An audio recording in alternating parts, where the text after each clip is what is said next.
তুমি YouTube channel. আজকে আমাদের দ্বিতীয় দিন। সো আমরা আজকে একটু লেট করে বাইরে হয়েছি, কারণ রাত্রে একটু লেট করে ঘুমানো হয়েছিল।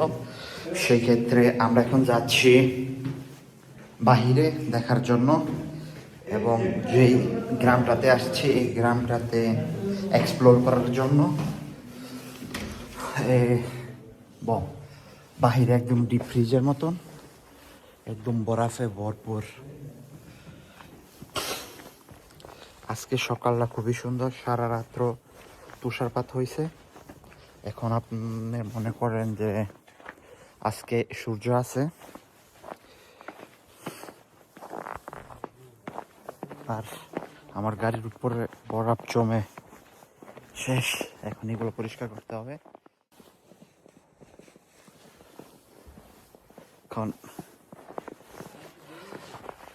এখন আমরা সবাই মিলে ডিসাইড করবো কোথায় যাওয়া যায়। সো দেখতেই পাচ্ছেন গাছের মধ্যে বরফ। এক কথা অসম্ভব সুন্দর লাগছে আজকের দিনটা।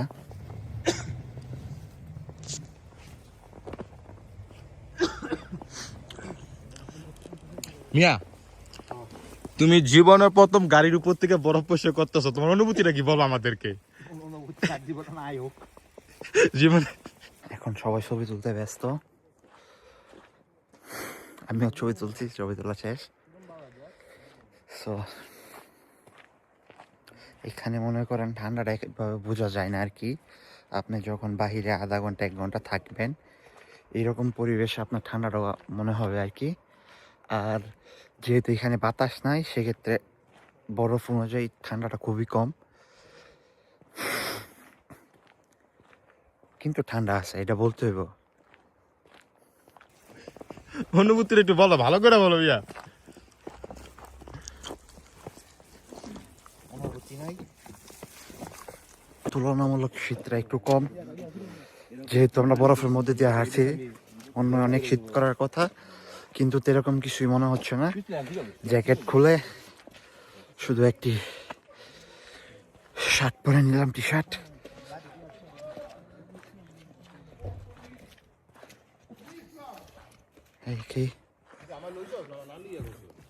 এই বাসাতে ঝগড়া লাগছে, কারণ আমরা যেখানে যাই ঝগড়া সবখানেই আছে।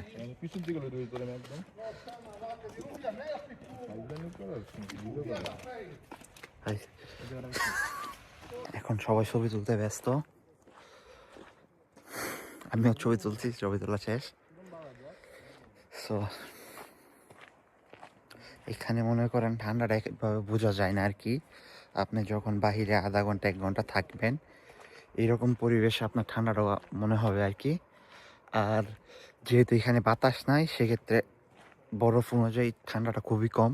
এই যে দেখতে পাচ্ছেন, এটা একটি আপেল গাছ। আপেল গাছে এই যে আপেল,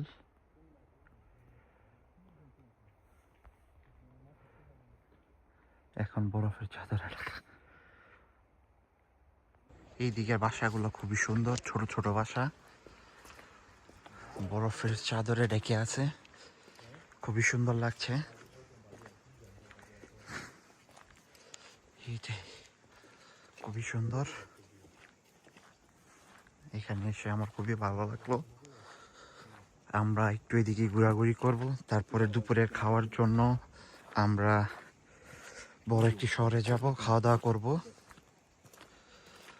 পাহাড়ের উপরে বরফ আছে, কিন্তু খুবই কম তুলনামূলকভাবে, কিন্তু গ্রামটা খুবই সুন্দর।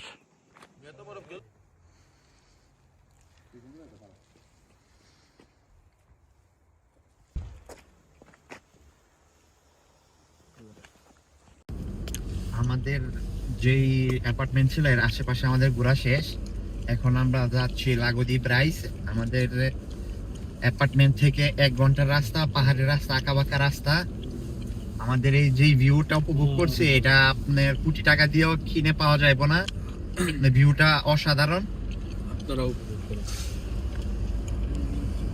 খুবই সুন্দর একটি ভিউ। চলেন যাওয়া যাক লাগুদ্বীপ রাইস, আর রাস্তার মধ্যে সুন্দর কিছু পাইলে আপনাদের দেখাবো ইনশাল্লাহ। ভাই, আমার 20 টাকা দিয়ে দেন ভাই, জায়গা দেখুন, আমার 20 টাকা দিয়ে দেয়। কোটি টাকার ভিউ বন্ধু। Ragazzi, voi puti taka! Come no? Adammi! Certo. লাগুদি ব্রাইস যাওয়ার পথে রাস্তায় এরকম সুন্দর কিছু দৃশ্য, এগুলো আপনাদের একটু দেখালাম।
এখানের ভিউটা খুবই সুন্দর।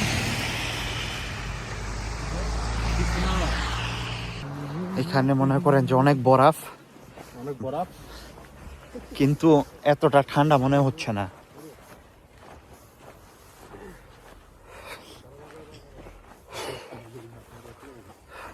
বরফের রাস্তা দিয়ে হাঁটছি, বরফের উপর দিয়ে।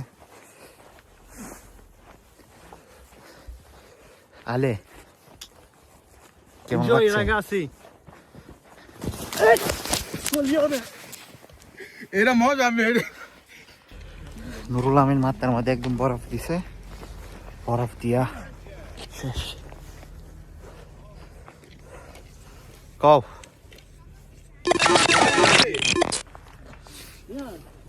Lago Price কেমন লাগতেছে? লাগো ব্রাইসে আমি তো যাই নাই। এই তো আমরা তো এটাই হলো লাগুদি ব্রাইস যাওয়ার রাস্তা। রাস্তাটা খুবই সুন্দর ছিল, আর দেখতেই পাচ্ছেন পাহাড়ের যে ভিউ, খুবই অসাধারণ ভিউ। আমাদের খুবই ভালো লাগছিল, আর আমরা সবাই মিলে এদিকে যাচ্ছিলাম।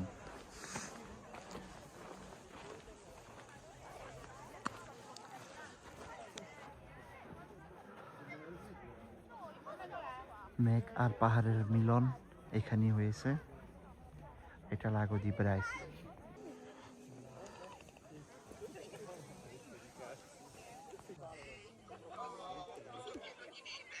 Si è ghiacciato. Questa è tutta parte bianca, è tutto lago. আমরা আছি এখন লাগুদি ব্রাইসের সাইড দিয়ে। Più tardi, stai in compagnia, no? কি লেকটা একদম জমে বরফ হয়ে গেছে। Dai, lo è, lo sai chi vuoi? এটি লেকের পাড়ে hotel. Lo sai, il super video, sarà super nitido. এই যে এটা সম্পূর্ণটা একটি লেক, বরফে জমে গিয়েছে। Ha visto? আর সামারে এখানে পানি থাকে, অনেক বুটও থাকে। আমরা 2 বছর আগে একবার আসছিলাম এখানে, খুবই সুন্দর আছে লেকের মধ্যে। এর নিচে এটাই লেক জমে একদম বরফ। আলে তোমার মনে আছে আমরা 2 বছর আগে এখানে আসছিলাম? হ্যাঁ, ঠিক এরকমই ছিল, কিন্তু আজকে আরো ভালো লাগতেছে দেখা। ভালো লাগবে। এখন একটু শীত বেশি করতেছে, কেন জানি না। রনি, শীত কেমন? এখন ঠান্ডা অনেক ভালোই অনুভব করতেছি, কারণ যেহেতু চারিদিকে শুধু বরফে ভরা, এজন্য হয়তো বেশি ঠান্ডাটা বেশি অনুভব হইতেছে। আমাদের সাথে আছে ভৈরবের আলী। আরে তুমি কিছু বলো ভাই, কিছু বলার নাই, ঠান্ডা আমার হাত বরফ হয়ে গেছে। আলিয়ে মনে করছে যে এখানে যাবো, খুব সুন্দর সুন্দর ছবি তুলবো। সেই ক্ষেত্রে আলিয়ে ভালো কোনো জ্যাকেট নিয়ে আসে নাই, পাতলা একটা জ্যাকেট আর একটা শার্ট নিয়ে আসছে। এমনকি মাথার টুপিটাও আনে নাই। এখন বুঝতে পারতেছি কি ঠান্ডা, হাত একদম ঠান্ডা থাকবো, আগে জানতাম না। এদিকে আমি এতটুকুই। দেখবা আলী আবার বলতেছে এই যে এ বরফের উপরে ওইটা ছবি তুলবো। আলীর শুধু ছবি ছবি ছবি। যেটা দেখবো সেটাই আলী যেটা দেখবো এটা ওইটা দিয়ে নিয়ে লাগবো। এই সে আবুদ্দার লাইন। ভাই, এগুলি সত্য না, এগুলি মিথ্যা কথা বলতেছ আমার সাথে। এই যে রনি আমাদের সাথে আছে। আলী একদম বাচ্চা। রনি, আমরা যেহেতু একটা লেকের উপরে আছি, এখন যদি মনে কর বরফটা ফাইটতে গেল গা, এখন তুই ভিতরে পড়ে গেলি গা, তোর অবস্থাটা কি? এখন এটা ঐতিহাসিক একটা মুভির নাম মনে পড়ে গেল, টাইটানিক। দেখি মরে আমার কি অবস্থা করতে পারি। গাইস ও সাঁতারও পারে না, চিন্তা করেন ওই সময় কি অবস্থা হইব। রনি এখন সাঁতার পারে না, এটা বিশ্বাস করা যায় না। এটা ইনক্রেডিবল। সাঁতার পারি, কিন্তু এই যে ঠান্ডা, এই বরফে অবস্থা, কিন্তু তুমি চিন্তা করো যদি এটা মানে নিচে যে পানিটা আছে ওটা তাহলে কি পরিমাণ ঠান্ডা, কারণ আমরা তো বুঝতো না। না এটা ভাঙবো না, এটার উপর দিয়ে অনেক গাড়ি চলাচল করে, কারণ গাড়ি দিয়ে ওই দিক দিয়ে যায় আর কি, পাত দিয়ে গাড়ি দিয়ে যায়। মানে বরফ অনেক মোটো হয়ে আছে, তারপরও দুর্ঘটনা তো কেউ বলে কই আসে না। তাও ভয় করি না, ঘুরতেছি, আল্লাহর রহমত, কিছু হবে না ইনশাল্লাহ। কিন্তু আমি একটা কথা বলতে পারি, আলী এখন খুবই খুবই শীত পাইতেছে। আলীর একটা পাতলা জ্যাকেট নিয়ে আসছে ছবি তোলার জন্য। না, জ্যাকেটটা আবার এই আছে, কিন্তু টুপি নিয়ে আসি না, এটা একটা ভুল করছি। ওকে, সমস্যা নাই, একটু পরে চলে যাবো এখান থেকে। হ্যাঁ, ইনশাআল্লাহ। আর এটা আপনার সামারের সময়, এটা সারাটা একটা সম্পূর্ণ একটি লেক। সামারের ভিউটা আরো সুন্দর। আমরা সামনের বছর সামারে ইনশাল্লাহ আমরা আবার এখানে আসবো, আরেকটা ভিডিও করব, আপনাদের এটাও দেখাতে চেষ্টা করবো ইনশাল্লাহ। আর আমরা 2 বছর আগে আসছিলাম এখানে, তখন মনে করেন এত সময় স্পেন্ড করতে পারি নাই।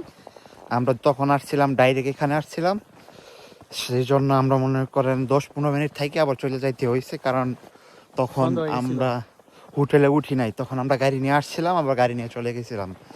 সো এখানে আমাদের 4 ঘন্টা 8 ঘন্টা রাস্তায় চলে গেছিল আর কি।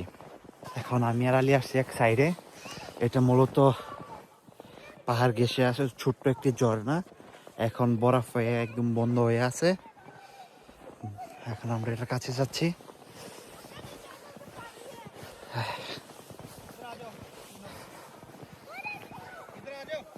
পাহাড়টা খুবই সুন্দর, খুব অস্থির লাগছে। এই যে এখানে ঝর্ণা, আমি আর আলী এখন এটার উপরে উঠবো। ওই যে দিক দিয়ে একটা সিঁড়ি আছে, এটার জন্য আমাদের ওই কর্নারে যেতে দিব। সো এখন আমি আর আলী ওই কর্নারে যাচ্ছি এটার উপরে ওঠার জন্য, দেখি উঠতে পারি কিনা। ভালো দৃশ্যগুলো দেখা যাইলে আপনাকে দেখাবো। আসলাম পাহাড়ে ওঠার জন্য, কিন্তু রাস্তাটা বন্ধ, যেহেতু এখানে বরফ পড়ে আছে।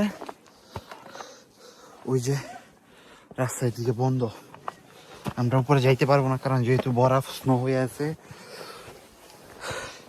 কেউ যেন স্লিপ খেয়ে পড়ে না যায়, সেজন্য এটা বন্ধ করে দিয়েছে এদিক দিয়ে। আমরা একটু ওইদিকে যাব, তো চলেন ওইদিকে যাওয়া যাক। পাহাড়ের উপরে রাস্তাটা খুবই পিছলা, এদিক দিয়ে উপর থেকে পানি আসে।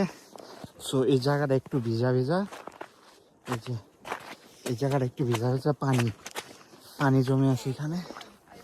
আমাদের দিক থেকে ঘুরে যাইতে হইব। সো আমরা এদিক দিয়ে ঘুরে এদিক দিয়ে যাব। আলির দর্শক শয়তানে আলি এনে শুয়া শুয়া ছবি তুলছে। আরেকটা জিনিস আপনাদের দেখাই, এটা মূলত একটি ঝর্ণা যেটা কিনা পাহাড়ের উপর থেকে আসছে। হয়তো আপনার এখন আওয়াজ শোনাতে চেষ্টা করব, যে ইটের ভিতর দিয়ে পানি এখনো স্রোতে চলতেছে, এই জন্য এই জায়গাটা ভেজা, নিচ দিয়ে ভেজা। আমরা এই দিক দিয়ে ঘুরে তারপরে যাব। এখন আমরা এই যে বড় পাহাড়ের নিচে প্রায়, আর ওইদিকে যাব না, এমন কুচা। আর আলির খুব শীত লাগতেছে, সেজন্য আমরা চলে যাবো আর কি এখান থেকে। আমরা এখন এই যে লেকের মধ্যে দিয়ে ওই সাইডে যাব এখন। সো চলেন। তাছাড়া আমি লাঞ্চের টাইম হয়ে গেছে, আর লাঞ্চের টাইম হয়ে গেছে, আমরা খাওয়া দাওয়া করবো। জায়গাটা খুবই পিছলা।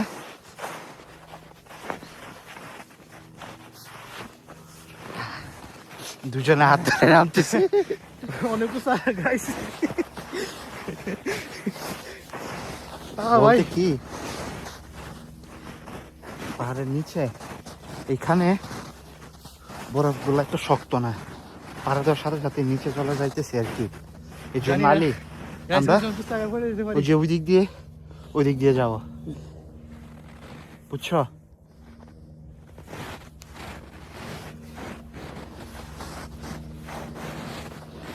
জানি না এদিক দিয়ে যাওয়াটা ঠিক হচ্ছে কিনা, কিন্তু এটা একদম মাঝপথ। তো আশা করি চলে যেতে পারবো। প্রায় এদিকে একদম খাড়া, একদম খাড়া।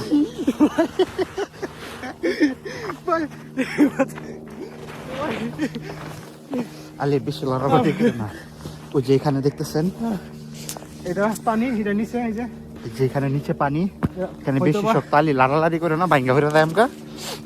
তো চলেন আমরা এর মধ্যে দিয়ে যাই। উপরে আকাশে একটি হেলিকপ্টার। সো এখান থেকে খুবই সুন্দর লাগছে, এক কথায় বলতে অসাধারণ।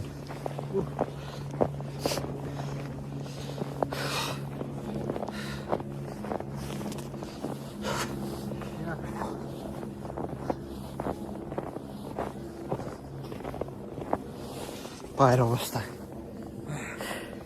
গাইস অনেক ঠান্ডা, গাইস অনেক ঠান্ডা।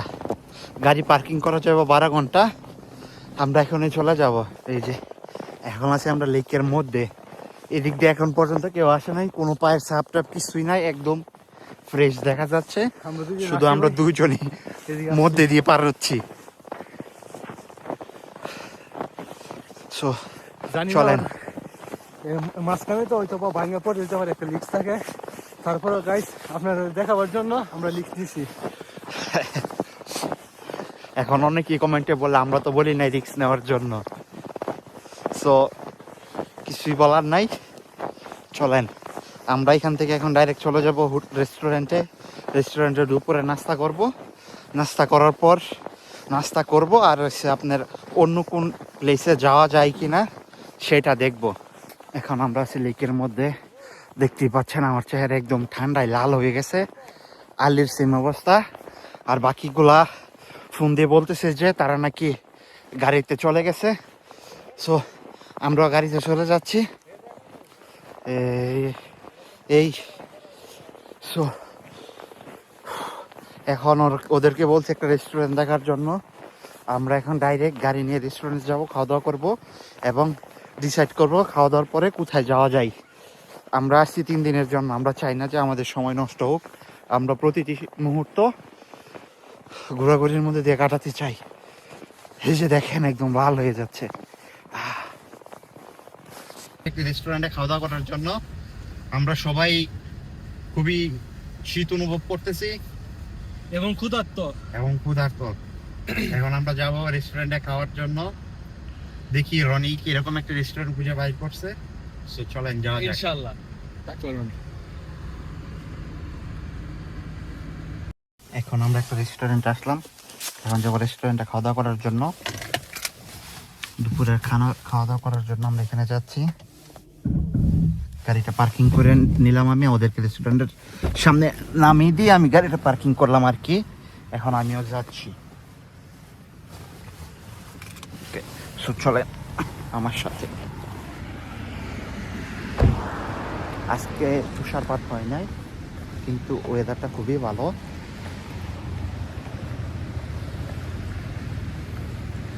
এটা একটা ছোট্ট একটি রেস্টুরেন্ট। আমরা আরো আগেও একবার এসেছিলাম এখানে। এই যে এটা, এই রেস্টুরেন্টের ভিতরে আসে আমরা মেনুটা দেখলাম, দেখে আমি অর্ডার করলাম ফ্রেঞ্চ ফ্রাই আর এই টার্কি মুরগি।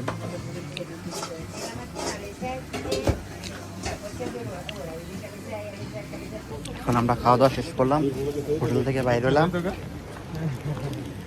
এখন আমরা যাব আমাদের অ্যাপার্টমেন্টের দিকে। এখন রাস্তার মধ্যে যা ঘুরে দেখা যায় তাই দেখবো, আর কোথায় যাব না, কারণ সবাই অনেক কাইল। আলহামদুলিল্লাহ, কারণ খাওয়ার পরে বলতে নেই যে খারাপ, তারপর আলহামদুলিল্লাহ। ওকে, গান ভালো হয় না, কিন্তু তুমি বুকে পাথর বেঁধে দুঃখ কষ্ট না তুমি বলতেছ আলহামদুলিল্লাহ। যেটা ভালো না এটা ভালো না, যেটা কালো কালোকে কালো বলতে শিখুন, সাদা কি সাদা বলতে শিখুন। ঠিক আছে, এখন এইটাই খাওনটা বেশি ভালো হয় না, কিন্তু চলে। খাওয়া দাওয়া শেষ করার পর আমরা সোজা আমাদের অ্যাপার্টমেন্টে চলে যাচ্ছি, কারণ এখানে সবই বরফ আর সাইডে দেখার মতো কিছুই নাই, মানে কোনো প্লেস নাই যেখানে আমরা দাঁড়িয়ে দেখবো একটু। সো সবাই ডিসাইড করলাম যে অ্যাপার্টমেন্টে চলে যাব। আর এমনিতে বাহিরে খুবই ঠান্ডা ছিল, ঠান্ডার মধ্যে আমরা বাইরে বেশিক্ষণ থাকলাম না, আমরাও চলে আসলাম অ্যাপার্টমেন্টে। সো দেখা হবে পরবর্তী কোনো ভিডিওতে। আসসালামু আলাইকুম, সবাই ভালো থাকবেন।